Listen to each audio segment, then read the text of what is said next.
ಅವರಾದ ಶತಾಯುಷಿಗಳಾದಂಥ ಪರಮಪೂಜ್ಯ ಭೀಮಣ್ಣ ಖಂಡ್ರೆ ಅವರು ನಿನ್ನೆ 10:50 ಗಂಟೆಗೆ ನಿಧನರಾಗಿದ್ದಾರೆ. ಸುಮಾರು 15 ದಿವಸದಿಂದ ಅವರು ಅನಾರೋಗ್ಯದಿಂದ ಬಳಲ್ತಾ ಇದ್ದರು. ಅವರಿಗೆ 4-5 ದಿವಸ ಕೆಳಗಡೆ ಮನೆಯಲ್ಲಿ ಕರ್ಕೊಂಡು ಬಂದಿದ್ವಿ. ಮನೆಯಲ್ಲಿ ಸ್ವಲ್ಪ ಚೇತರಿಸಿಕೊಂಡ್ರು ಮತ್ತು ವಯೋಸಹಜ ಕಾಯಿಲೆಗಳಿಂದ ಅವರ ನಿಧನರಾಗಿದ್ದಾರೆ. ಅತ್ಯಂತ ದುಃಖದ ಸಂಗತಿ. ಇವತ್ತು ಅವರು ಸಾರ್ಥಕವಾದಂಥ ಬದುಕನ್ನು ಬದುಕಿದ್ದಾರೆ. ನಮ್ಮೆಲ್ಲರಿಗೆ ಆದರ್ಶಗಳನ್ನು ಕೊಟ್ಟಿದ್ದಾರೆ. ಅವರು ಜೀವನ ಪರ್ಯಂತ ಜನರಿಗಾಗಿ, ಈ ಭಾಗದ ಏಳಿಗೆಗಾಗಿ, ಸ್ವಾತಂತ್ರ್ಯಕ್ಕಾಗಿ ಹೋರಾಟ ಮಾಡಿದ್ದಾರೆ, ಏಕೀಕರಣಕ್ಕಾಗಿ ಹೋರಾಟ ಮಾಡಿದ್ದಾರೆ, ರೈತರಿಗಾಗಿ ಹೋರಾಟ ಮಾಡಿದ್ದಾರೆ. ಇದ್ದದ್ದು ಇದ್ದಾಗೆ ಹೇಳುವಂಥವರು. ಅತ್ಯಂತ ಇವತ್ತು ಸರಳ ವ್ಯಕ್ತಿತ್ವ ಇಟ್ಟುಕೊಂಡು ರಾಜಕೀಯ ಅಂದರೆ ಸಮಾಜ ಸೇವೆ ಅಂತೇಳಿ ತಿಳಿದುಕೊಂಡು ಅವರು ಜೀವನ ಪರ್ಯಂತ ಅವರ 102 ವರ್ಷದಲ್ಲಿ ಸುಮಾರು 95 ವರ್ಷಗಳವರೆಗೆ ಸಕ್ರಿಯವಾಗಿ ಸೇವೆಯಲ್ಲಿ ತೊಡಗಿಸಿಕೊಂಡಿದ್ದಂಥವರು. ಶಾಸಕರಾಗಿ, ಅವರು ಸಚಿವರಾಗಿ ಇವತ್ತು ಈ ಭಾಗದ ಏಳಿಗೆಗಾಗಿ ದುಡಿದಿದ್ದಾರೆ. ಕಾಂಗ್ರೆಸ್ ಪಕ್ಷದ ನಿಷ್ಠಾವಂತ ಮುಖಂಡರಾಗಿ ಸಂಘಟನೆ ಮಾಡಿದ್ದಾರೆ. ಅಖಿಲ ಭಾರತ ವೀರಶೈವ ಲಿಂಗಾಯತ ಸಮುದಾಯದ ಅಧ್ಯಕ್ಷರಾಗಿ ಸಮಾಜ ಸಂಘಟನೆ ಮಾಡುವಂಥ ಕೆಲಸವನ್ನು ಮಾಡಿದ್ದಾರೆ. ಬೆಂಗಳೂರಿನಲ್ಲಿ ಅದಕ್ಕೆ ಒಂದು ಇವತ್ತು ಶಕ್ತಿಯನ್ನು ಕೊಟ್ಟಂಥವರು. ಅವರ ಆದರ್ಶಗಳು, ಅವರ ತತ್ವ ಸಿದ್ಧಾಂತಗಳು ಯಾವತ್ತಿಗೂ ಇವತ್ತು ಪ್ರಸ್ತುತವಾಗಿದ್ದಾವೆ.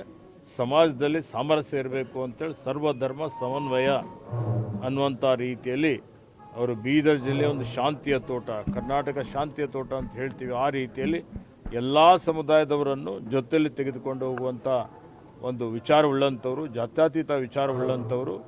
ಇವತ್ತು ಸಮಾಜದಲ್ಲಿ ಸಾಮರಸ್ಯ ಇರಬೇಕು ಅನ್ನುವಂಥ ರೀತಿಯಲ್ಲಿ ಯಾರ ಮೇಲೆ ಅನ್ಯಾಯ ಆದರೂ ಹೋರಾಟ ಮಾಡ್ತಾಯಿದ್ರು.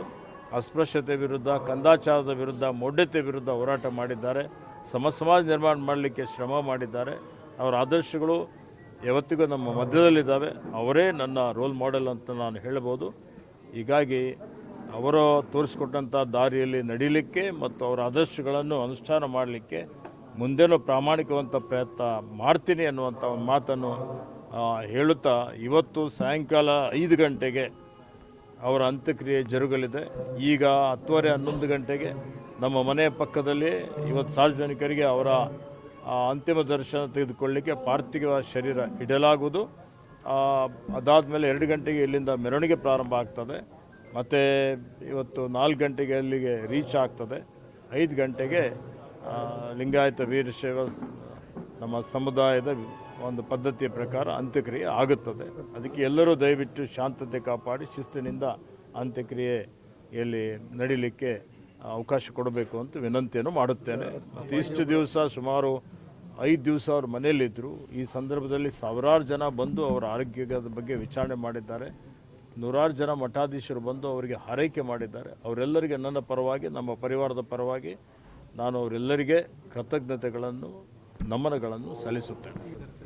ಮಾನ್ಯ ಮುಖ್ಯಮಂತ್ರಿಯವರು ಬರ್ತಾರೆ, ಮಾನ್ಯ ಉಪಮುಖ್ಯಮಂತ್ರಿಯವರು, ಸಚಿವ ಸಂಪುಟದ ಅನೇಕ ಸದಸ್ಯರು ಈ ಒಂದು ಅಂತ್ಯಕ್ರಿಯೆಯಲ್ಲಿ ಭಾಗವಹಿಸುತ್ತಾರೆ.